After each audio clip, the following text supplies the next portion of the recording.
अक्षय Shinde encounter प्रकरण. शिंदे गटाच्या 2 मंत्र्यांना बेकायदेशीर वक्तव्य केल्याप्रकरणी नोटीस.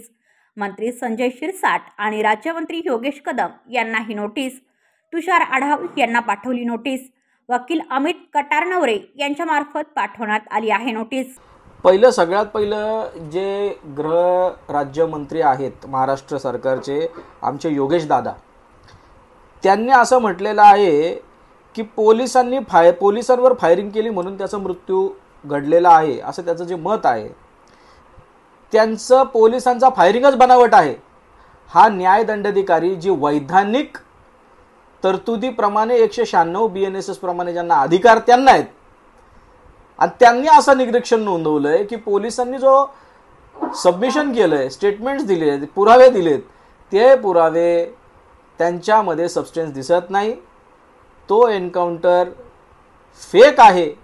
आणि अक्षय शिंदेच्या पालकांनी जी काय स्टेटमेंट दिलेली की त्यांच्या मुलाला मारून टाकलेलं आहे, त्याच्यामध्ये सबस्टन्स आहे असं नोंदवलं असताना देखील ते पुन्हा त्या फाइंडिंगच्या विरोधात जाऊन अशा प्रकारे स्टेटमेंट करतात की पोलिसांवर त्यांनी फायर केला. तर ते न्यायालयाला जो अधिकार आहे फाइंडिंग्स देण्याचा, त्या फाइंडिंग्सच्या विरोधामध्ये जाऊन असे जे वक्तव्य करताय ते न्यायपालिकेच्या कारभारामध्ये हस्तक्षेप करण्यासारखा आहे. प्रथम. दुसरा विषय की त्यांनी असं म्हटलं की ज्यावेळी एन्काउंटर झाला त्यावेळेस पाऊस होता. माझ्याकडे हवामान विभागाचा केंद्र सरकारचा रिपोर्ट आहे, त्याच्याप्रमाणे मला खीव येते यांच्या नॉलेजची की त्याच्याप्रमाणे 23 तारखेला पाऊसच पडलेला नाही. हा मी जबाबदारीने सांगतोय. यांना कुठे पाऊस आढळला 23 तारखेला मला माहीत नाही. आणि माझ्या नोटीसमध्येच मी त्यांना सांगितलंय की तुम्हाला ही माहिती कुठून मिळाली का 23 तारखेला पाऊस पडलाय? तुम्ही कृपया करून माझ्या ज्ञानात थोडीशी भर पाडत. मी चुकतही असेल तुम्ही कळवा मला.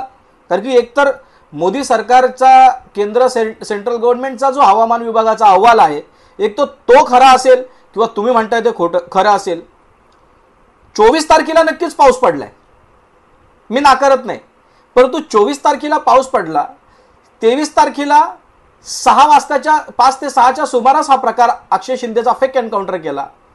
9 वाजता बरोबर शार्प पोलिसांनी जी गाडी ठाण्याच्या पोलीस हेडक्वार्टरमध्ये लावली, पाऊस पडेल अशी त्यांना भीती वाटल्यामुळे पुराव्यांमध्ये छेडछाड होऊ नये म्हणून ती गाडी ज्या व्हॅनमध्ये एन्काउंटर झाला त्यावर काय केली, ताडपत्री टाकली. त्याच्यानंतर फॉरेन्सिकचे लोक आले, परंतु फॉरेन्सिकच्या लोकांसोबत फिंगरप्रिंटवाल्यांची ते वाट बघत बसले. म्हणून दुसऱ्या दिवशी त्यांनी 12 वाजताच्या सुमारास त्यांनी 24 तारखेला हा सगळा प्रकार फॉरेन्सिकचा केलेला आहे. व्हॉट आय मीन टू से, पाऊस डायरेक्ट गाडीवर पडला नाही. पाऊस पहिला पडला ताडपत्रीवर, ताडपत्रीचा वरून झिरपून पाऊस गाडीवर, आणि गाडी पण गळकी होती की काय हा पहिला प्रश्न. आणि त्या गाडी ताडपत्री पार करून तो पाऊस बरोबर त्या पिस्टलवरच पडणार, त्या बाटल्यांवरच पडणार, आणि बरोबर ती गन पावडरच पूर्ण वॉश होऊन जाणार. काय लावलंय काय? न्यायालयाने जर फाइंडिंग्स दिली, मॅटर कोर्टामध्ये सबज्युडाइज आहे, मॅटर तपासाधीन आहे, तुम्ही गृह राज्यमंत्री आहात राज्याचे, तुम्ही त्याच्यामध्ये तपासाला प्रभावीन करताय का? आणि कुणासाठी करताय हे सगळं? कुणाला वाचवायचा प्रयत्न करताय? तुम्ही गोपनीयतेची शपथ खाल्लेली आहे. तुम्ही असंही म्हटलात फॉरेन्सिकच्या अहवालाप्रमाणे, फॉरेन्सिकच्या अहवालात असं नमूद आहे की बोटाचे ठसे आणि गन पावडर जी भेटत नाहीये संबंधित पुराव्यांवरती, ती पावसामुळे भेटत नाहीये. तुम्ही गोपनीयतेची शपथ ज्यावेळेस खाता त्यावेळेस तो फॉरेन्सिकचा अहवाल गोपनीय आहे याच्याबद्दल तुम्हाला पूर्ण ज्ञात आहे. You are a law maker. कायदे बनवण्यासाठी तुम्हाला लोकांनी निवडून विधिमंडळात पाठवलेलं आहे आणि तुम्ही न्यायालयाची भूमिका बजावताय. तुम्हाला न्यायालयाचीच भूमिका बजवायची जर तयारीच आहे ना, तर आमचीही तयारी आहे. तुम्हाला कायद्याच्या चौकटीत कसं वागवायचं यासाठी आता आम्ही पावलं उचलणार आहोत. सुप्रीम कोर्टात जाऊ, कारण की ज्या पद्धतीने पोलिसांवरती अक्षय शिंदेने फायरिंग केली, त्या पोलिसांवर कुठे अन्याय होता कामा नये म्हणून तुम्ही असं म्हटलं सुप्रीम कोर्टात जाऊ. अरे जा, आम्ही स्वागत करतो, तुमचा अधिकार आहे.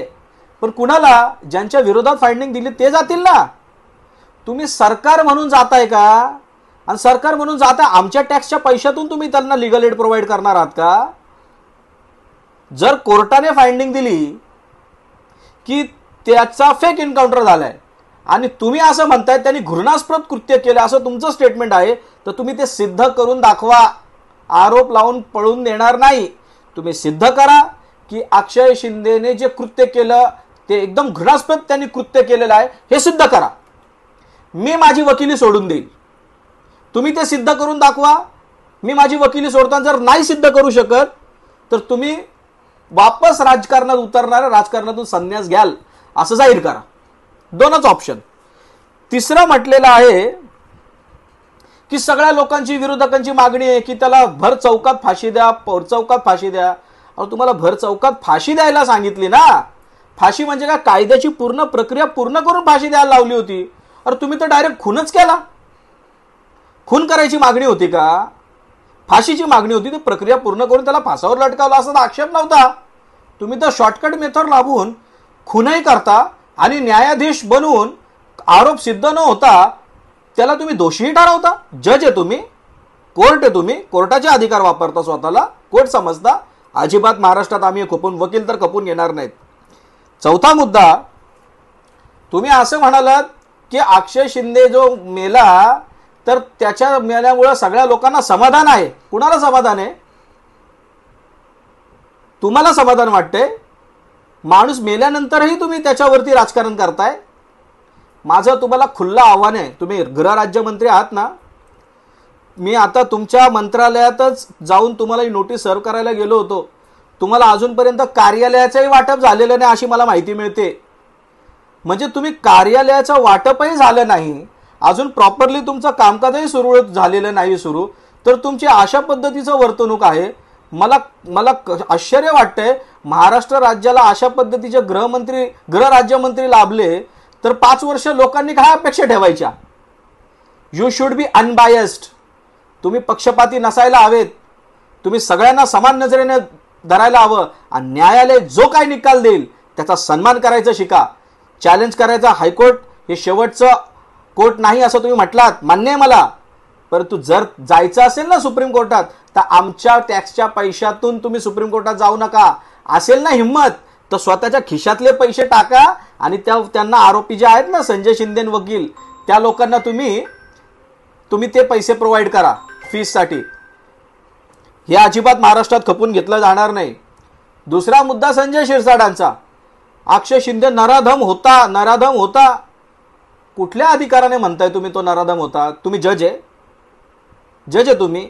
कोणी अधिकार दिला तुम्हाला? मी संजय शिरसाटांना ओपन आव्हान देतोय. तुम्ही अक्षय शिंदेवरती तुम्ही सगळ्यांनी लावलेले नराधम असल्याचे आरोप कोर्टामध्ये सिद्ध करून दाखवावेत.